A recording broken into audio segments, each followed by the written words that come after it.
अल्हम्दुलिल्लाह मैं nationality holder हूँ और अब मैं चाह रही हूँ कि मैं दोबारा शादी करूँ और शादी करके मैं चाहूँगी कि वो जो मेरे शौहर होंगे वो मेरा बिज़नेस देखें, बिज़नेस सँभालें और अल्लाह ताला हमें कोई औलाद दे जो वारिस बने मेरी जायदाद की और प्रॉपर्टी की। मुझे कोई लालच नहीं है, बस बंदा मुझे अच्छा, मुख़लिस, लॉयल, प्यार करने वाला हो। अस्सलाम वालेकुम, आप देख रहे हैं हमारा यूट्यूब चैनल। मैं आपकी होस्ट नूर आपकी खिदमत में हाज़िर हूँ। आज हमारे साथ एक बहुत खूबसूरत लड़की मौजूद है जिनके पास कैनेडियन नेशनैलिटी है, कैनेडियन नेशनैलिटी होल्डर है और साथ ही साथ इनके मल्टीपल बिज़नेसेस हैं कनाडा में और यूएसए में। और आज ये हमारे पास आई हैं अपनी दूसरी शादी के लिए। आइए जानते हैं इनसे इनकी स्टोरी। अस्सलाम वालेकुम, वालेकुम अस्सलाम।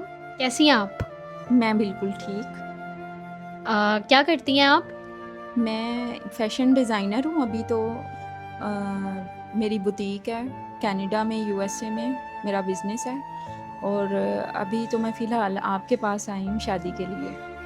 अच्छा ठीक है, इतना लंबा सफ़र आपने कैसे तय पाया? आपने अपनी स्टडीज़ कैसे कंप्लीट की फ़ैशन डिज़ाइनिंग में और उसके बाद आपने बुटीक तक का सफ़र क्या था आपका?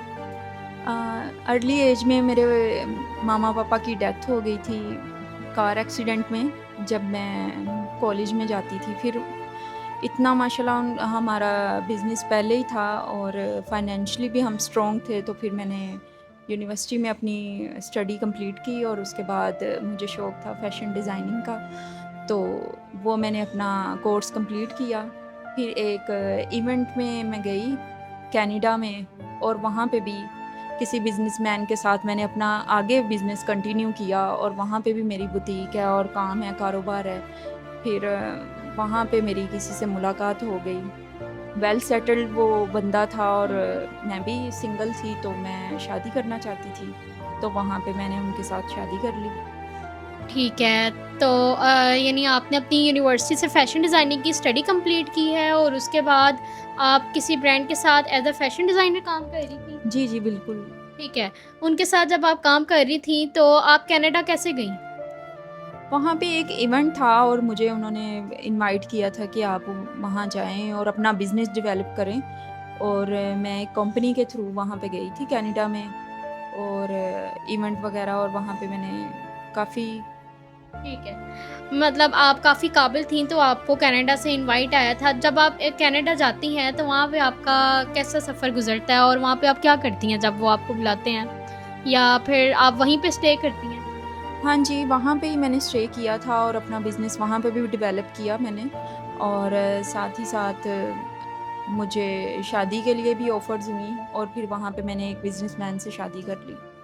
ठीक है, तो जिससे आपकी शादी हुई क्या उसने खुद आपको अप्रोच किया था या आपने उसको अप्रोच किया था? नहीं, बिल्कुल भी उसने मुझे अप्रोच किया था, मुझे देखा और मुझे प्रपोज़ कर लिया और मैं भी सिंगल थी और मैंने उनसे शादी कर ली। ठीक है, क्योंकि आप सिंगल थीं, तो आपने भी ये सोचा कि आपका भी कोई सहारा होना चाहिए जिसकी वज़ह से आपने उनका प्रपोज़ल एक्सेप्ट किया।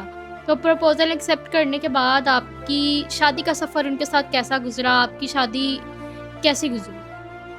अच्छा था शादी का सफ़र लेकिन 6 माह तक ही अच्छा गुज़रा क्योंकि वो जो शख़्स था वो काफ़ी उनकी वो बुरी आदतें पड़ गई थी।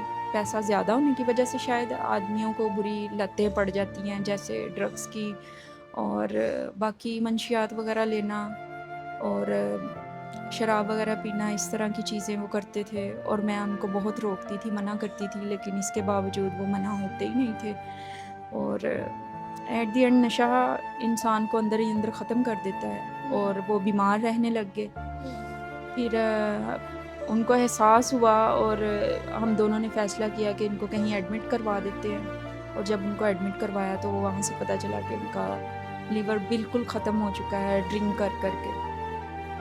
ठीक है, तो मतलब आपके हस्बैंड इतने ज़्यादा फाइनेंशियली स्ट्रॉन्ग थे कि वो नशे वग़ैरह करते थे और वो ड्रग्स वग़ैरह भी लेते थे। उनके पास इतना पैसा था कि वो इस चीज़ में काफ़ी ज़्यादा इन्वेस्ट करते थे।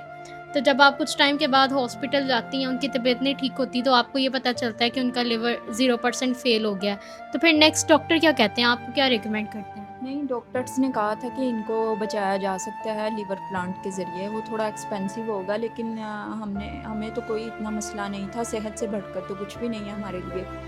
तो हमने लीवर ट्रांसप्लांट इनका करवाया मैंने, और उसके बाद भी उनकी जो हेल्थ है वो स्टेबल नहीं हो सकी, और वो फिर भी बीमार ही रहते थे। और हेल्थ उनकी क्यों स्टेबल नहीं हो सकी?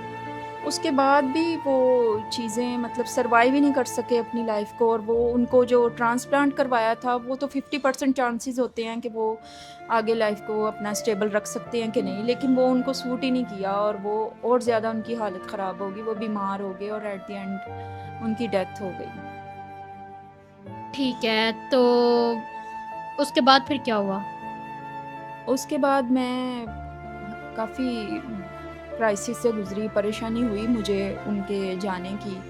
उसके बाद फिर मैं अपना बिज़नेस में ही बिज़ी हो गई, वहाँ पे भी हैं और यूएसए में भी हैं ब्रांचें, तो वो मैंने उनको भी देखना, और वहाँ अपने बिज़नेस में ही मैं कंटिन्यू ही रही, वहाँ पे ही रही। और अभी मैं रिसेंटली पाकिस्तान आई हूँ, और इतना अरसा गुज़र गया और फ़ील ही नहीं किया, इतनी एज मेरी हो गई। तो अब मुझे एहसास हुआ है कि दोबारा मुझे शादी करनी चाहिए।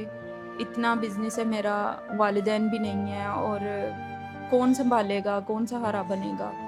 मैं पाकिस्तान आ गई, यहाँ पे भी मैंने अपना बिज़नेस वग़ैरह देखना था, और उधर कनाडा में भी, और अल्हम्दुलिल्लाह मैं नेशनैलिटी होल्डर हूँ, और अब मैं चाह रही हूँ कि मैं दोबारा शादी करूँ, और शादी करके मैं चाहूँगी कि वो जो मेरे शौहर होंगे वो मेरा बिज़नेस देखें, बिज़नेस सँभालें, और अल्लाह ताला हमें कोई औलाद दे जो वारिस बने मेरी जायदाद की और प्रॉपर्टी की। मुझे कोई लालच नहीं है, बस बंदा मुझे अच्छा, मुखलिस, लॉयल, प्यार करने वाला हो, और मुझे आगे ज़िंदगी अच्छी गुज़रे हमारी, और अल्लाह ताला मुझे औलाद दे जो मेरे मतलब बिज़नेस को सँभाल सके। लालच मुझे किसी चीज़ का नहीं है, बस शौहर प्यार करने वाला हो, उसको मैं साथ लेके जाऊँगी कनाडा, और वहाँ पे जाके फिर हम अपना बिज़नेस कंटिन्यू रखें।